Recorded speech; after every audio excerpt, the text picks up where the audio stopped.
Ser podcast.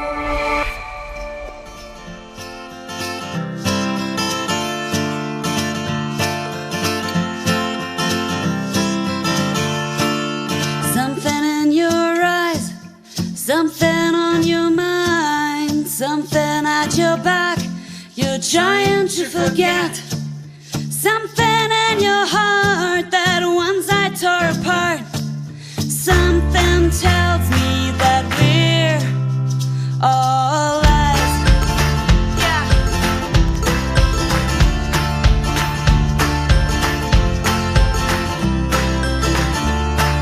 Sweet little lies, words come and go.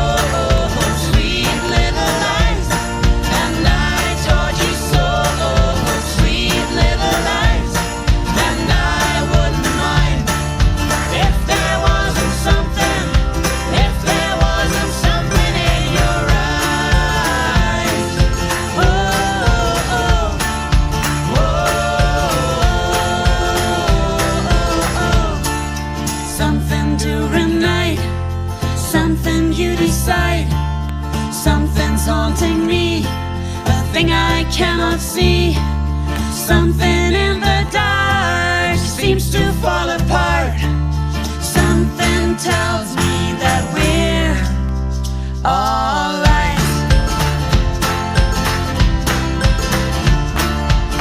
Hey! Sweet little lies, words come and go. Sweet little lies, and I taught you so. Sweet little lies, and I wouldn't mind if there wasn't something in your eyes. ¿Qué tal? Muy buenas tardes. Abrimos la ventana de este Día de Reyes con Marta Fernández. Marta, buenas tardes. ¿Qué tal? Buenas Tienes tardes. carita de que te han traído lo que te has pedido. No me han traído nada porque sea malísima. Tengo carita No te creo. Tengo carita de haber sido malísima. No te creo. Oye, si alguien escucha que el año que viene el Día de Reyes no va a ser festivo y que los niños empezarán el cole el 4 de enero para no perjudicar a otras religiones, que sepan que es falso. Calma, porque ya estoy viendo aquí la gente que se pone nerviosa. Marc Amoros, buenas tardes. Hola, ¿qué tal? Buenas tardes. Marc es nuestro experto en fake news. Los bulos no paran en Navidad ni en Reyes y este es uno de los que ha empezado a circular en 2026, ¿verdad? Sí, ya lleva días circulando. Es un bulo que dice que la Unión Europea quiere eliminar la festividad del Día de Reyes y quiere anticipar el colegio, ¿no? Que la vuelta al colegio de los niños sea el 4 de enero y no el 8 de enero. A ver, la falsedad surge porque hay una iniciativa en torno a las escuelas europeas. Las escuelas europeas son unas escuelas, determinados centros educativos que están creados para los hijos de funcionarios de la Unión Europea. Hay distintos centros educativos en toda Europa, hay concretamente 13 escuelas europeas en todo el continente. En España solo hay una, está en Alicante. Bueno, esta iniciativa parece que las escuelas europeas la están estudiando, pero eso no significa ni que el gobierno en España haya pensado en aplicar esto a las escuelas públicas, ni que tampoco en las escuelas, digamos, privadas españolas se esté planteando que el Día de Reyes pase a ser un día lectivo. Por lo tanto, es un bulo que viene circulando estos días con mucha viralidad. Lo que sí que es verdad, que ha confirmado Hacienda, es que los regalos de Reyes que sean dinero en efectivo deberán declararse como donación. Bueno, tampoco es verdad. O sea, la noticia dice que es verdad y la noticia lo da como confirmado, pero no es cierto que Hacienda haya confirmado que esos regalos que mucha gente, pues el Día de Reyes da en un sobre o en un, como sea, en un detalle y que es dinero en efectivo, deba declararse como donación y por lo tanto deba pagar el correspondiente impuesto de donaciones. Es un bulo que viene circulando estos días también, pero que también es falso. Otra más. ¿Y esto que escuchamos? Look at the size of those wings. Unbelievable.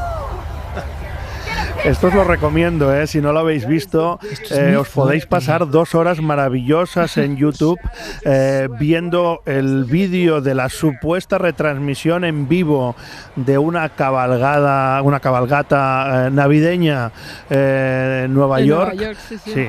Hay vídeos troceados en YouTube de extractos o momentos de esas cabalgata.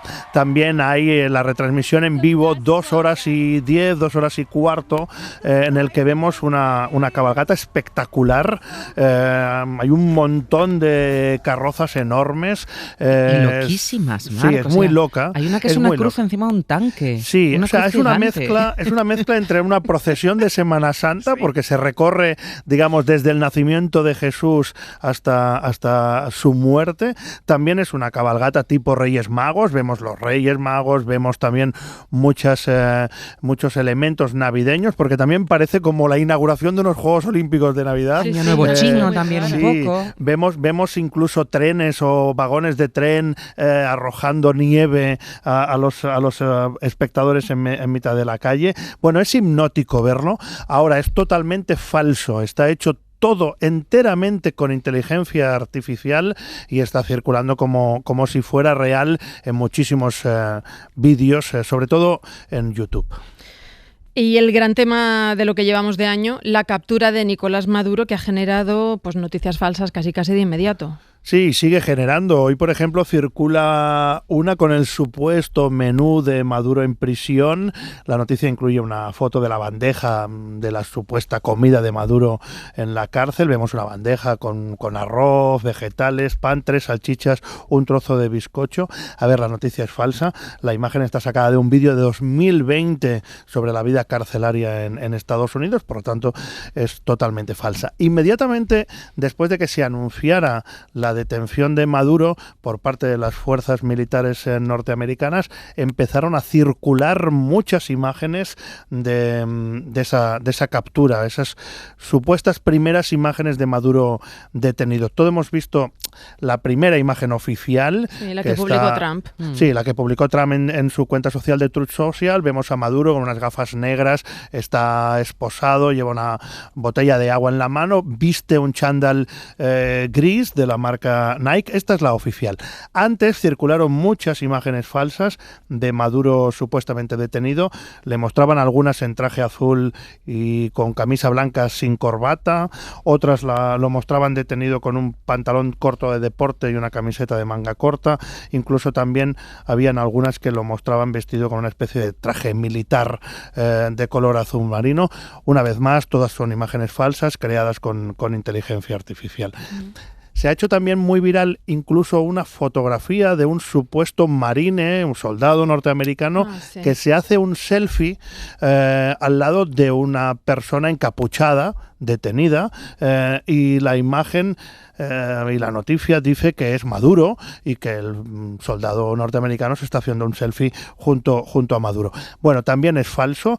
La imagen real es de 2003, de cuando se capturó a Saddam Hussein. Saddam Hussein, es verdad. Correcto. Pero es que tenemos poca memoria, porque esa imagen cuando salió de ese SEAL con Saddam Hussein, apareció bastante. Es que Sí, claro, lo ya no que nos pasa es que en un acordamos momento porque hace de muchos conmoción años. como esta, la Claro. captura de Maduro, de repente pues te ponen esta imagen que al principio, durante las primeras horas, no sabíamos dónde estaba Maduro. Totalmente. Pues claro, te la crees. Te la Sí, crees. te la cuelan. Otra noticia falsa es lo del bombardeo al mausoleo donde estaba enterrado Hugo Chávez, ¿no? Lo ha contado también Nicolás Castellano esta tarde, que empezó a circular, a difundirse durante pues eso, las primeras horas de esa intervención militar de Estados Unidos, pero no es así.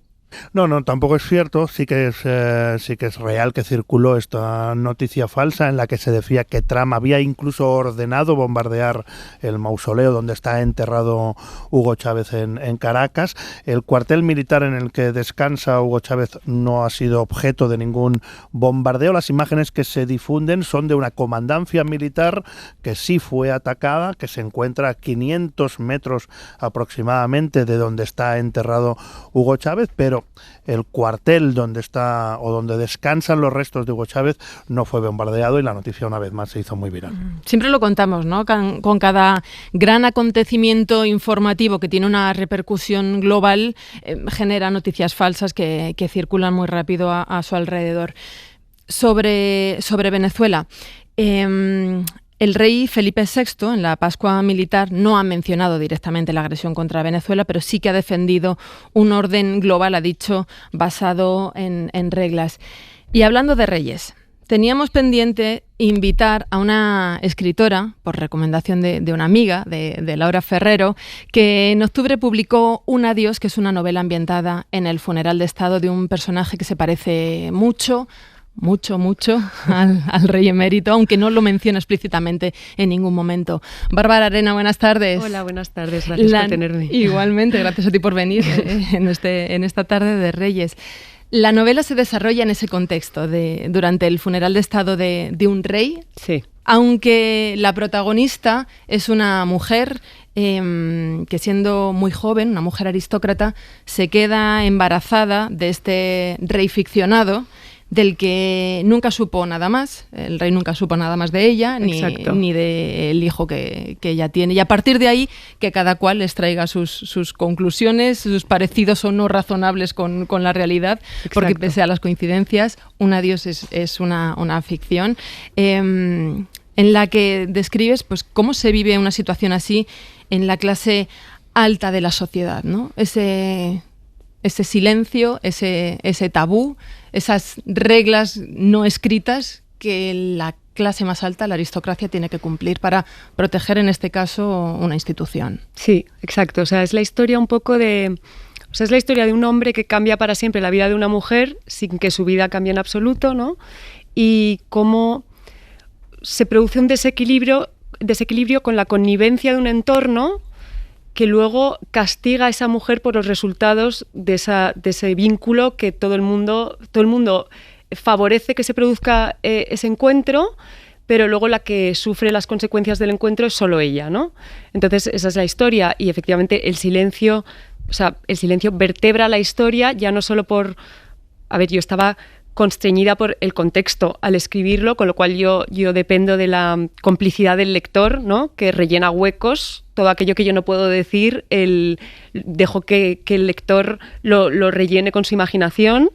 Pero sí, intento con un estilo muy contenido evocar un clima que está constreñido y que no aborda nada poniéndolo sobre la mesa, ¿no? Al revés, es como todo se gestiona desde sin hablar. Déjame decir que esa complicidad la logras muy bien, porque tu forma de narrarlo, de describir esa atmósfera, incluso para los que nunca hemos pertenecido ni perteneceremos a esa élite de la sociedad española, te hace visualizarla muy bien. Gracias. Sí, es verdad.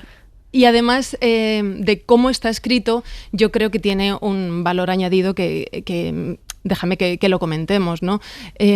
Normalmente estas situaciones se describen por gente que no pertenecemos a esa clase alta. Sí. Tú sí perteneces a esa aristocracia. O sea, yo no soy aristócrata, pero bueno, he crecido en esa España que describo... Bueno, mi protagonista tampoco es aristócrata, o sea, no se especifica cuál es su posición, pero sí, pertenecemos, tanto la protagonista como yo, a una España que es esa vieja España, un poco... Mi casa en concreto no era así, pero no era como esta, pero bueno, es la España que yo he vivido muy de cerca y creo que eso me da... O sea, no creo que no creo que los escenarios se deban necesariamente narrar desde dentro, ¿no? Pero me parece muy útil tener una doble mirada, la interna y la externa, ¿no? La interna que permite el conocimiento hasta de lo nimio, de los códigos más pequeños, y luego la externa que te permite la crítica, ¿no? Porque y saber ser consciente del medio en el que habitas, ¿no? Entonces yo creo que esa doble mirada creo que sí que la tengo y entonces por eso consigo...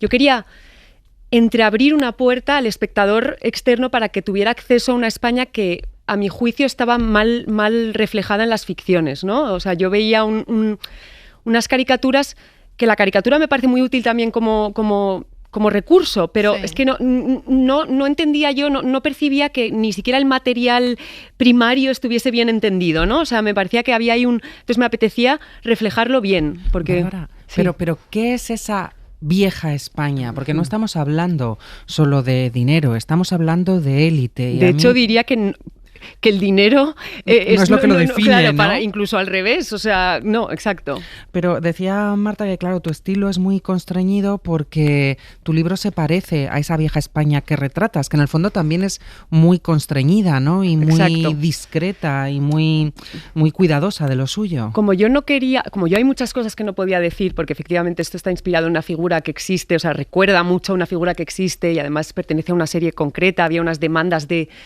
seriedad, ¿no? Yo hay cosas que no... Había una responsabilidad como autora, entonces yo no quería pasarme y decir cosas que no sé, de las que luego me pudiera arrepentir, ¿no? Entonces, yo lo que utilizo es el estilo literario para evocar esa sensación de que impera en esta España que describo, que es lo que tú dices, ¿no? No está marcada por el dinero, sí que estuvo marcada por el dinero, o sea, creo que en algún momento es una España que ha tenido dinero y que ese dinero se ha ido descomponiendo porque no se ha cuidado, porque no es una España necesariamente profesionalizada, no es una España que ha gozado de unos privilegios en un momento dado y entonces que acostumbrada a esos privilegios a lo mejor no estaba preparada para un mundo que demandara ciertas habilidades, ¿no?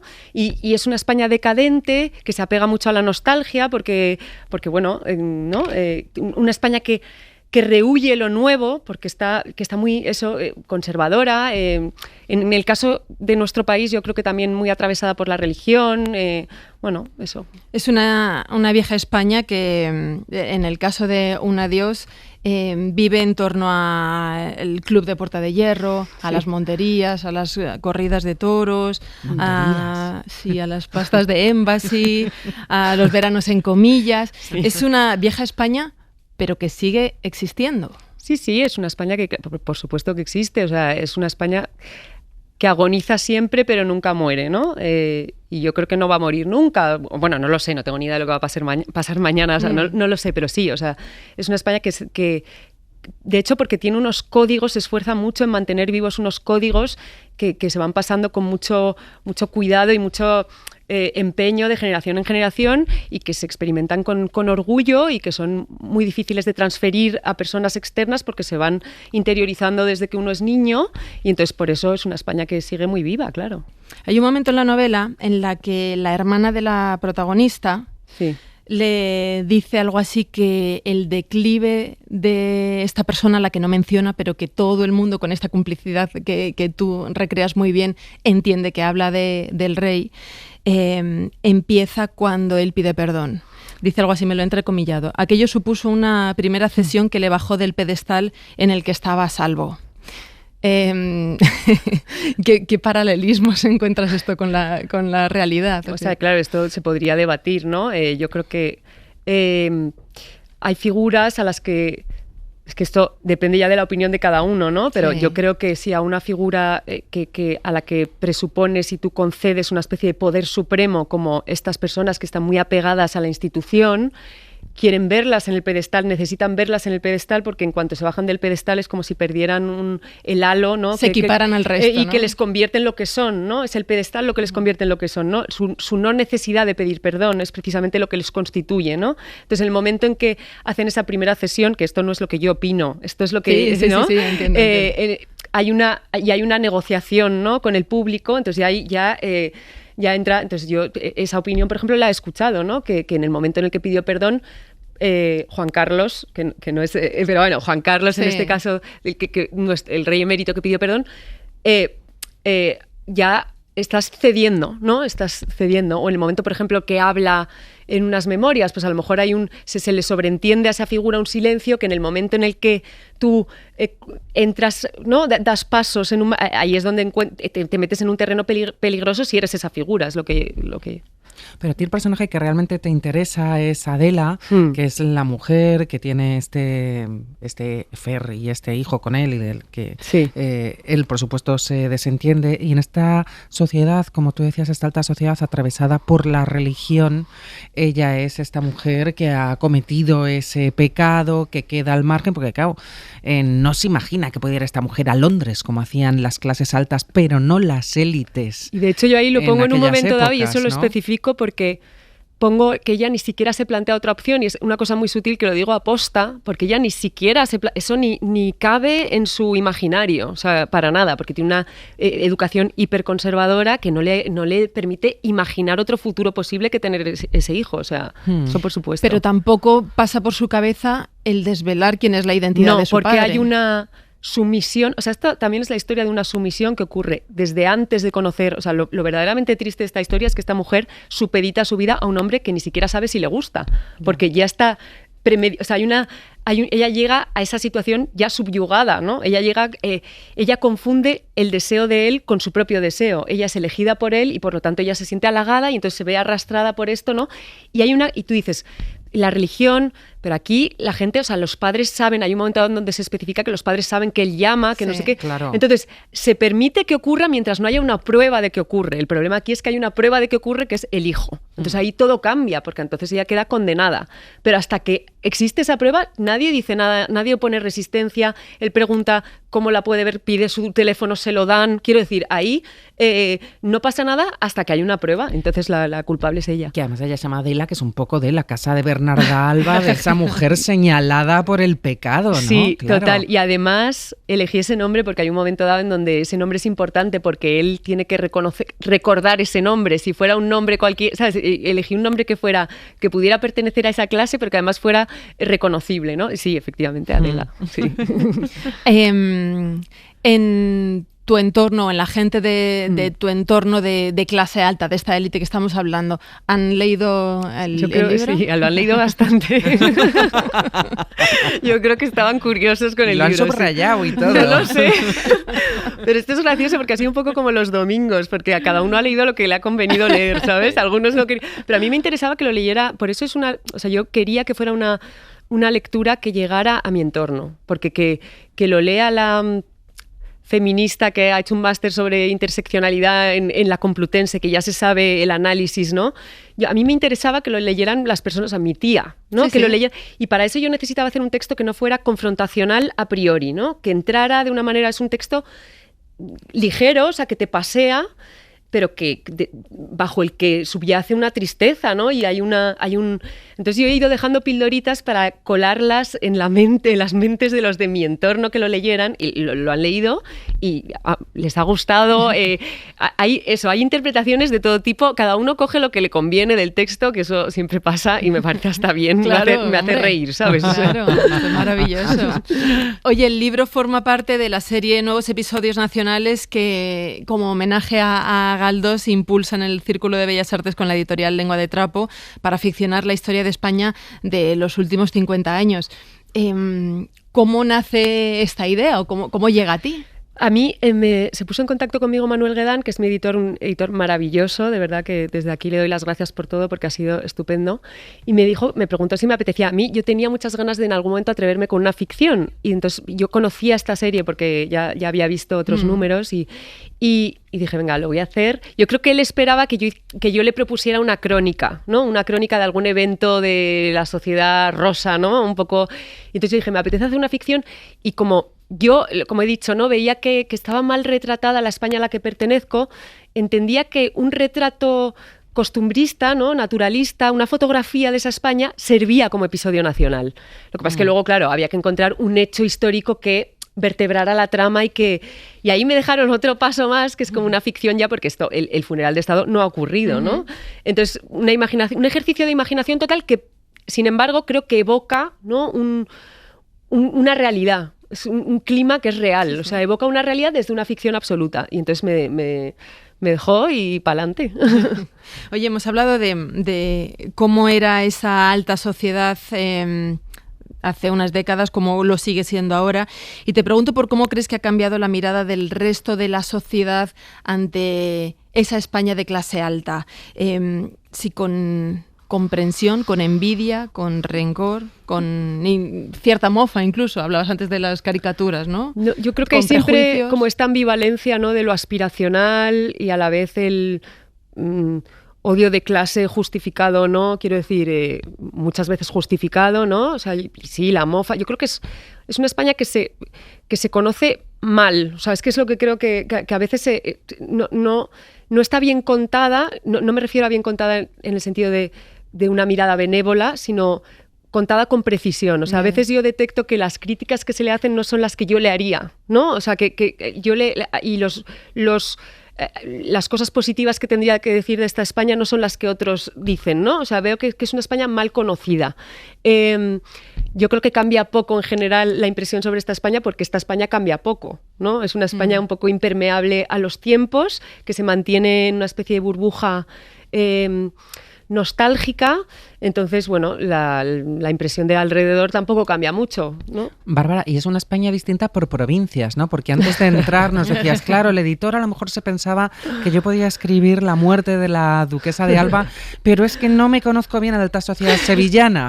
¿Cómo hablan? ¿Cómo hablan? O sea, espérate, claro, que es que son distintos. O sea, claro, todos. yo quería ser, o sea, precisamente como yo lo que quería era contraponer, o sea, hacer como un ejercicio de oposición a la caricatura, quería un cuadro una fotografía.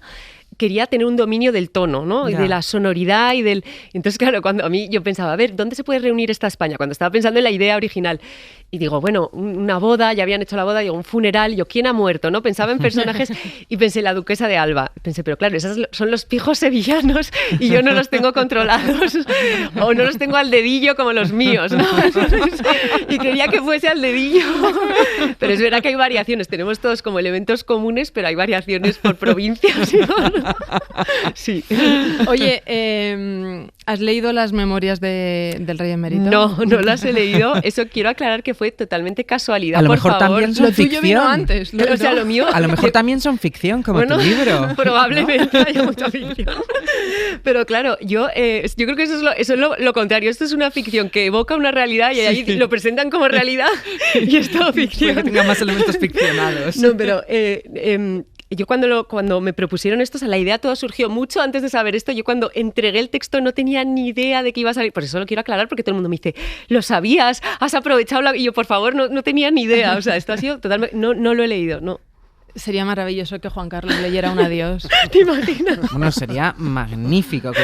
Es más, yo creo que debería leerlo. Yo creo que ni se entera de que está inspirado en... ¿De quién va esta persona? Yo creo que debería ser un gran regalo de Reyes para Juan Carlos. No sé si alguien está escuchando, pues ahí lo dejamos. Bárbara Arena, ¿te quedas un ratito más con nosotros? Yo fenomenal, feliz de la vida. Venga, pues.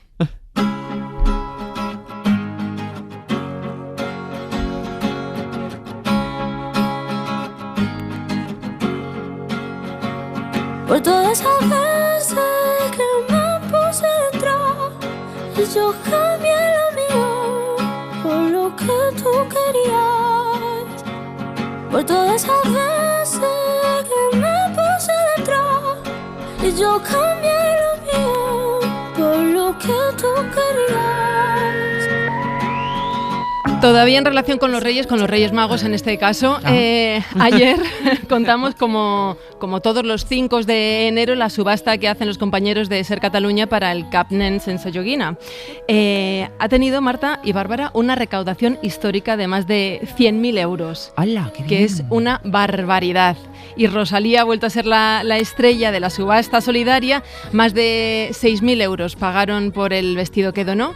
También se vendió un manuscrito de Serrat, un bombín de Sabina. ¿Un manuscrito de Serrat? Sí, ¿Cuánto? Por más de 4.000 euros. Madre mía, qué Si los bien. tienes para el año que viene, pues No, igual no te los puedes hacer con él. tengo, no los tengo, no. Y 1/3 de todo lo recaudado va a ir a proyectos de UNICEF en la Franja de Gaza.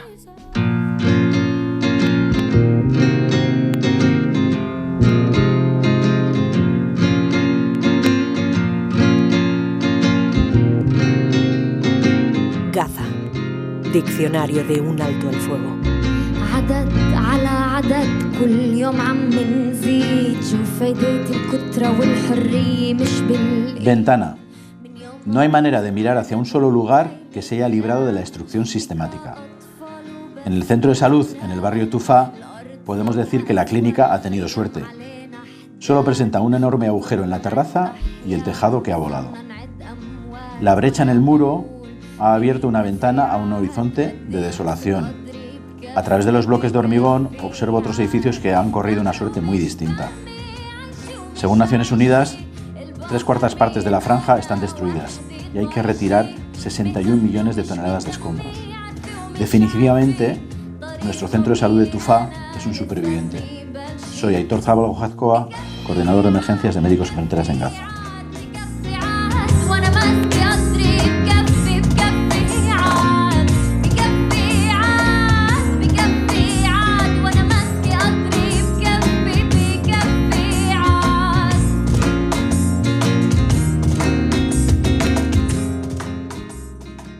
Every second, every day, I spend hoping we never change. Loving you, never wait or hesitate to tell me what is on your mind. Really do enjoy your company. I think you would agree. Just where you'd rather be is right here with me.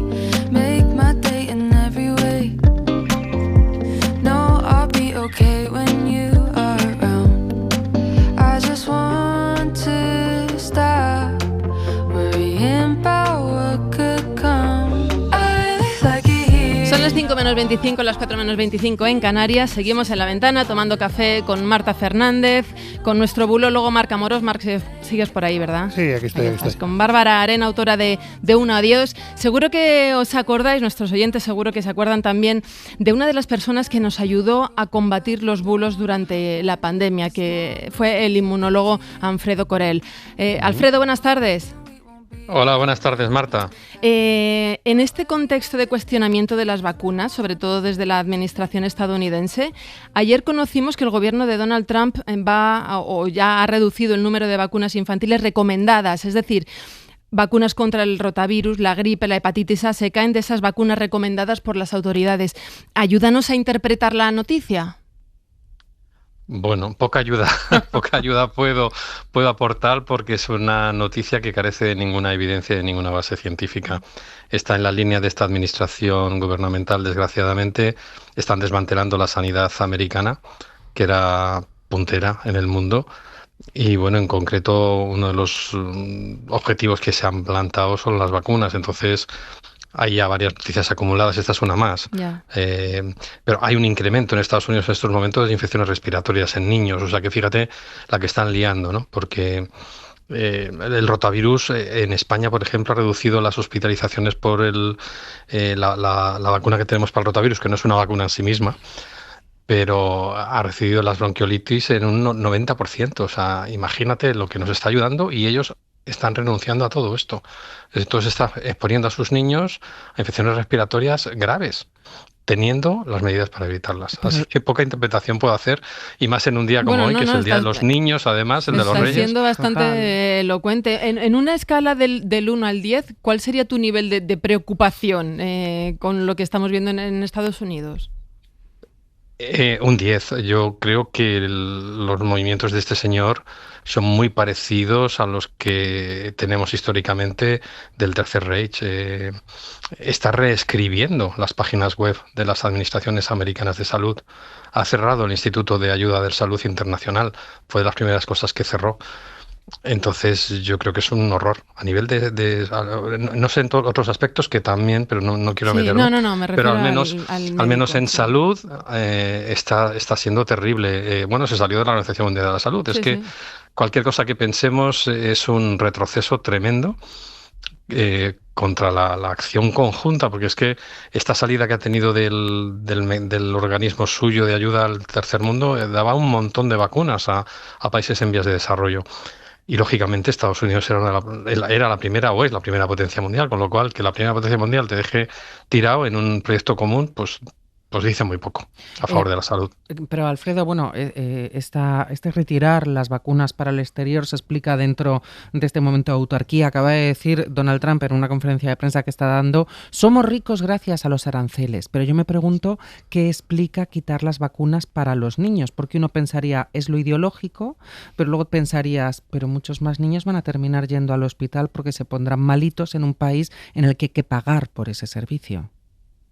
Claro, pero es que utiliza razonamientos surrealistas, pero que son muy populistas, que a la población le calan, ¿no? Porque dicen, si la hepatitis B, por ejemplo, se contagia básicamente por sangre contaminada y relaciones sexuales, un niño, ¿para qué necesita vacunarse si no va a tener relaciones sexuales hasta los 12 años? Pero claro, se olvida de que hay un montón de manipulaciones de objetos que tienen sangre, como por ejemplo los dentistas, entre otras cosas. O que si en una casa hay hepatitis B, al final a base de gotículas se pueden contagiar, aunque la sangre sea el primer mecanismo, hay otros mecanismos alternativos. Pero claro, utiliza estas explicaciones que son muy burdas, pero que a la población le contentan. Entonces, es muy difícil luchar contra, sobre todo cuando es una primera potencia mundial la que está haciendo este tipo de tropelías. Alfredo Corel es autor del libro Inmunidad en Forma, conoce y entrena tus defensas. Alfredo, ¿cómo de despistados o de atinados estamos a la hora de conocer cómo realmente fortalecer nuestras defensas? Pues mira, Marta, con la pandemia yo creo que en general la población aprendió mucha inmunología. Yo por lo menos me dediqué a enseñarla y creo que aprendió bastante. Y aprendió sobre todo que hay que cuidar la inmunidad de las personas que están en más riesgo, que son sobre todo los más pequeños, que no la tienen todavía madura, y los más mayores, que se les empieza a estropear con la edad. Y claro, en ese contexto han nacido un montón de productos milagrosos que prometen que te van a potenciar las defensas y vamos, que te van a volver estratosférico. De hecho, hay hasta piensos para mascotas para fortalecer sus defensas. Entonces, en ese contexto nace un poco este libro, ¿no? Intentando empoderar al ciudadano, darle el conocimiento por escrito en esta ocasión, no por televisión o por radio, darle el conocimiento por escrito, que él sepa cómo es el sistema inmunitario y luego ya que decida si se gasta el dinero o no. Y yo lo que no pretendo es aquí decir lo que no tienen que suplementar, porque yo soy un poco antisuplementos. El suplemento más potente para el sistema inmunitario es gratuito, que es tener unos hábitos de vida saludables, y es un poco lo que voy desgranando en el libro capítulo a capítulo. Pero bueno, hay situaciones en las que los suplementos pueden ayudar a la salud. Entonces yo lo que les doy es el conocimiento para que ya cada ciudadano decida si quiere o no quiere invertir y de qué manera hacerlo. Venga, pues vamos a desgranar esto un poquito. ¿Qué papel juega el ejercicio en la salud de nuestras defensas y cómo debemos practicarlo para que nos beneficie de verdad en este sentido? Pues mira, el ejercicio es uno de los pilares fundamentales. Yo, si tuviera que elegir tres, sería el ejercicio, la alimentación y el sueño. Pero luego vamos con los demás. El ejercicio, fíjate, está evidenciado que es el ejercicio moderado el que es bueno para el sistema inmunitario. Porque si haces un ejercicio extenuante, es al revés. Hundes un poquito las defensas. Y esto se sabe gracias a estudiar durante muchos años a deportistas de élite que hacen, por ejemplo, fondo triatlón, fondo de carretera de bici, de remo. Entonces, estos deportistas, cuando acaban sus temporadas, tienen un montón de infecciones respiratorias. Esto fue la manera en la que se descubrió este tipo de cosas. Lo que pasa es que estos deportistas de élite pues tienen sus equipos médicos que les atienden y les suplementan. Entonces, bueno, pues esto tiene que saber el ciudadano. O sea, hay ciudadanos que de modo amateur hacen estos deportes extenuantes, tienen que saber que si luego tienen infecciones respiratorias no es nada raro. Están poniendo su sistema inmunitario al límite. Entonces, yo no les diría que dejaran de hacer ejercicio. Lo que les diría es que en este caso se pusieran en manos de un profesional deportivo. Pero el ejercicio moderado, ¿qué es exactamente? Pues mira, ejercicio moderado vendría a ser como unas 150 minutos semanales, Marta, que eso son, pues eso, 2 horas y media repartidos por la semana. Pueden ser en fracciones de media hora, de 20 minutos, incluso hasta de 10 minutos. Ya menos de 10 no creo que sean muy efectivos. De ejercicio sobre todo cardiovascular, pero al menos 2 de las sesiones, 2 a lo largo de la semana, tienen que ser de lo que llamamos ejercicio de fuerza, de ejercicio muscular. Esto está muy denostado. Anteriormente decíamos que el ejercicio muscular era solo para los que hacían halterofilia y tal. Sí. No, pues es un ejercicio muy bueno, porque cuando el músculo se entrena, libera unas sustancias que potencian el sistema inmunitario. Así que bueno, esos son 150 minutos y ese es un ejercicio intenso, no extenuante, pero un poquito más intenso, que ahora se lleva mucho estos ejercicios intensos. Se puede reducir esos 150 minutos a unos 80 semanales, o sea que esto se puede manejar para conseguir esos 80-100 minutos semanales de ejercicio intenso. Y esto de andar deprisa, como decía un presidente que teníamos, o que dice tanta gente, no, los 5.000 pasos al día, ¿esto también vale? O... Si haces un poco de ejercicio, sí. Si es un paseo sosegado, no vale para mucho. A nivel de ejercicio, no. Tiene que ser algo que te exija un poquito, que tú te veas que, pues eso, cuando ya notas que vas con ese trote, aunque sea ligero, que te empieza a faltar un poco la respiración, ese es el bueno, porque si vas muy de paseo, no, ahí no nos vale. En tu línea de divulgar la ciencia con humor y de una forma muy, muy asequible para todo el mundo, describes en el libro cómo sería un día maravilloso para nuestras defensas. Cuéntanoslo, Alfredo. Y te iba a preguntar cuál sería el día chungo, pero bueno, empecemos por el día maravilloso. Ya estamos en Reyes, claro. Por el bueno. Bueno, pues mira, hemos empezado por el ejercicio. Pues ese día pues haces como mínimo 30, 40 minutos de ejercicio.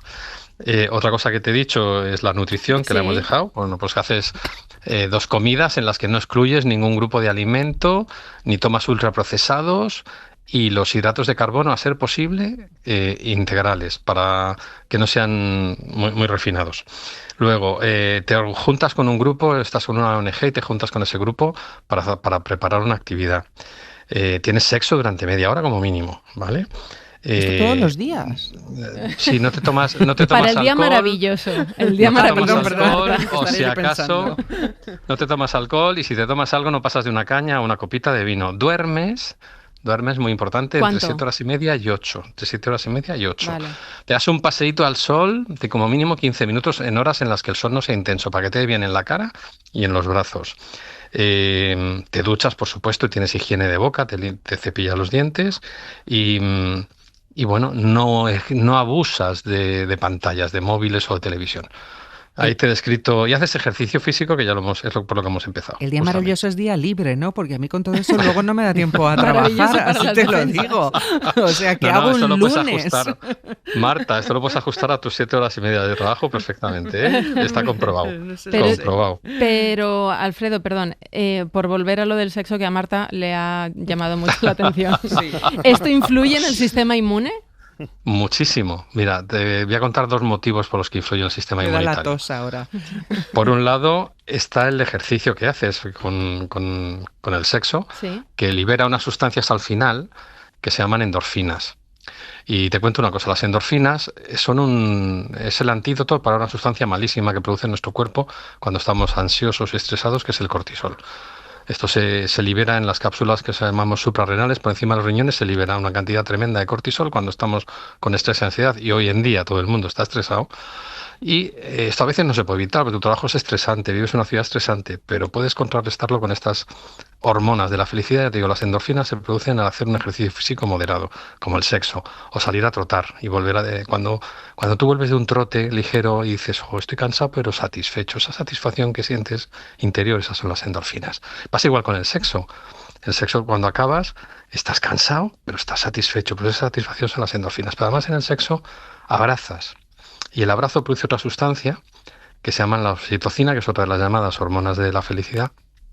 También se obtiene por abrazar a tu familia, a tus amigos, a tus mascotas, cuidado. El abrazo, la oxitocina el abrazo produce oxitocina. Y estas 2 sustancias, las endorfinas y oxitocina, contrarrestan en parte la mala, la perversa, que es el cortisol. Así que eso es buenísimo para tu sistema inmunitario, porque el cortisol lo deja cao. Has hablado del abuso de pantallas o de evitar las pantallas en este día maravilloso para las defensas. En el día chungo para las defensas, ¿qué papel juega el estrés? ¿Cómo interfiere el estrés en nuestro sistema inmunitario? Pues es probablemente el enemigo número 1, el estrés. Te decía, hay situaciones que no se pueden evitar. Por ejemplo, si mi trabajo, estoy todos los días con una entrega de última hora y es así, el trabajo un día y otro día, pues no es lo mismo el estrés que llamamos los inmunólogos agudo, que es, por ejemplo, cuando tienes una situación muy puntual. Imagínate la declaración de la renta. La tienes que entregar mañana y se te acaba el plazo, ¿no? Entonces, en esa situación, el estrés agudo, estás más despierto a nivel cognitivo y razonas mejor, y también tu sistema inmunitario está más despierto para que no te falle, para que no te infecte nada. Entonces, ese estrés agudo es bueno para el sistema inmunitario. Pero claro, si estos estímulos de que se me acaba mañana un plazo lo tienes todos los días, a todas las horas, porque tu trabajo es estresante, porque vives en una ciudad estresante, porque se te ha muerto una persona muy querida y estás deprimido, porque se te ha roto la pareja y estás igual deprimido, entre deprimido y ansioso. Si esto está continuado en el tiempo, no es una cosa puntual, se transforma en estrés crónico. Y el estrés crónico gana la batalla del cortisol, que es lo que te decía, es el inmunosupresor natural más fuerte que tenemos. Entonces, Alfredo, pero por eso cuando estamos muy estresados en el trabajo y de repente nos vamos de vacaciones, el día que nos vamos de vacaciones es cuando siempre nos ponemos malos. Sí, sí. Efectivamente, porque ahí deja de actuar el estrés agudo, que es el bueno, y ya te quedas con el estrés que tienes de base, el crónico. Entonces, justo cuando ya acaba ya no tienes que entregar nada más, pero ya te vas de vacaciones, ya se te acabó, se te queda el estrés crónico y cae todo. Pero nos pasa a toda la gente que tenemos estrés, a las 48 horas te cae todas las enfermedades del mundo. Y eso es muy habitual, ese síndrome post o prevacacional, digamos. Y el estrés se puede combatir, como os decía, y hay que buscar ratitos, echar un baile. O sea, hay una persona que le guste mucho bailar, que se ponga en su casa la canción que le gusta y se baile 5 o 10 minutos de sus canciones, porque ese cansancio de ese baile le va a ayudar. Eso no es caro, porque yo estoy convencido que el estrés a veces es más fácil de combatir cuando se tiene dinero, pero echarse un bailecito, tener sexo no es caro, es gratis. Entonces hay que buscar esas cosas cotidianas, diarias, esos 10-15 minutos que te contrarrestan, porque no se va a poder evitar el motivo del estrés en muchas de las ocasiones. Qué bien. Pues Alfredo Corel, recomendamos mucho su libro Inmunología en Forma, conoce y entrena tus defensas. Muchísimas gracias como siempre, Alfredo. Gracias por invitarme, Marta, gracias a La Ventana y a los Reyes Magos que me han dado la ilusión de esta llamada un día tan bonito como el de hoy. Claro que sí, un besazo. Un beso, chao. Me tienes consternado, me tienes embrujado, me tienes alienado, ay mi vida. ¿Cómo no odiarte y quererte al mismo tiempo?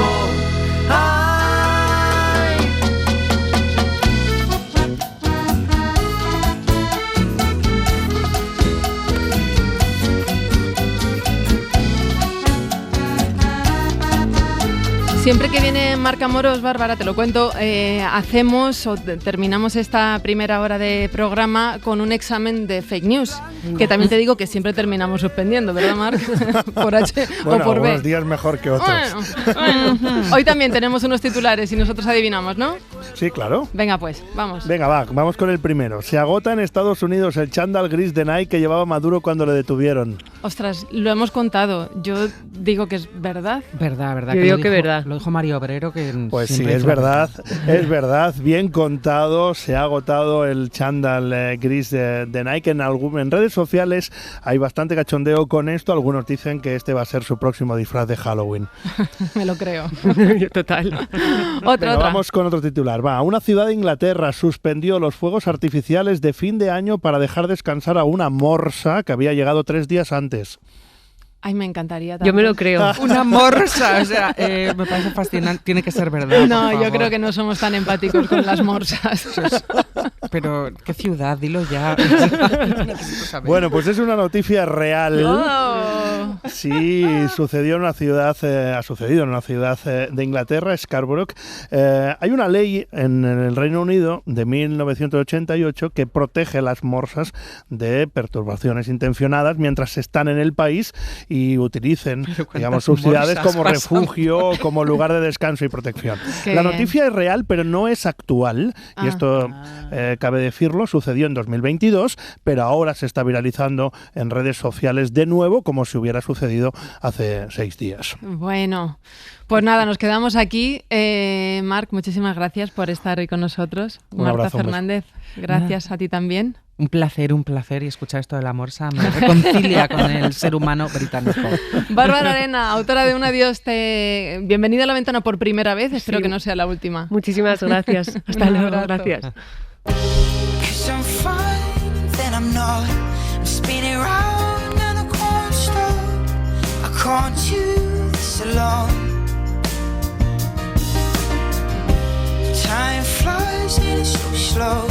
I'm up and down like a yo-yo.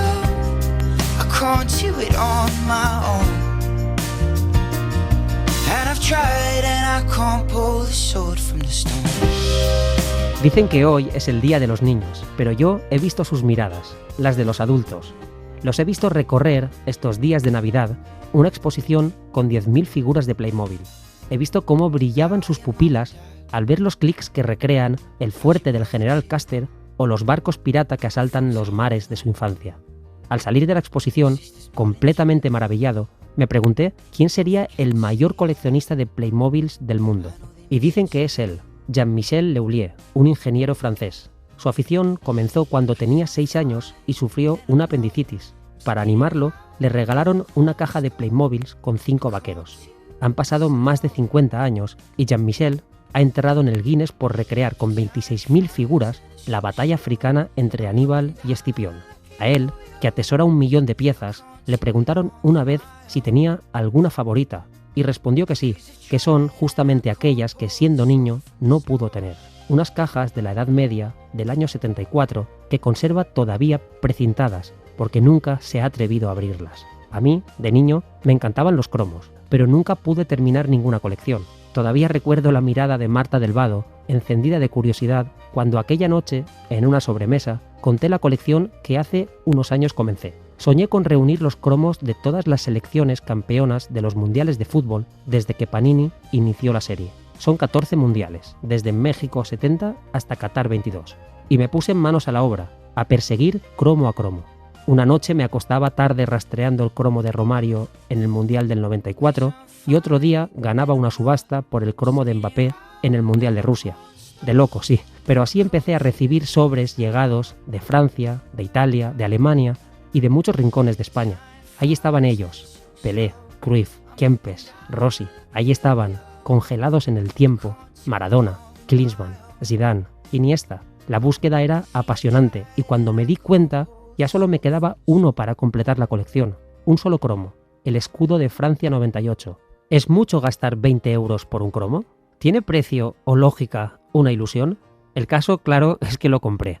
Y entonces sucedió algo extraño. Cuando llegó de Italia el sobre con el último cromo, me di cuenta de que aquello era el fin, que ningún cromo, que ninguna colección completa, podría igualar la pasión que había movido la búsqueda de aquellas 250 pegatinas. Hoy abro mi álbum de tapas azules. Hay un hueco en el Mundial del 98.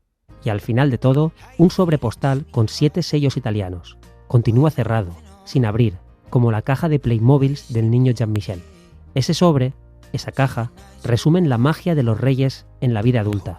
Aquello que un día fue, lo que todavía está por venir. Me llamo Paco Cerdá y les deseo un feliz Día de Reyes.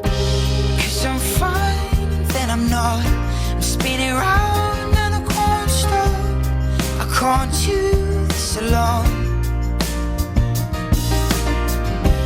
Time flies and it's so slow. I'm up and down like a yo-yo. I can't do it on my own. And I've tried and I can't pull the sword from the stone.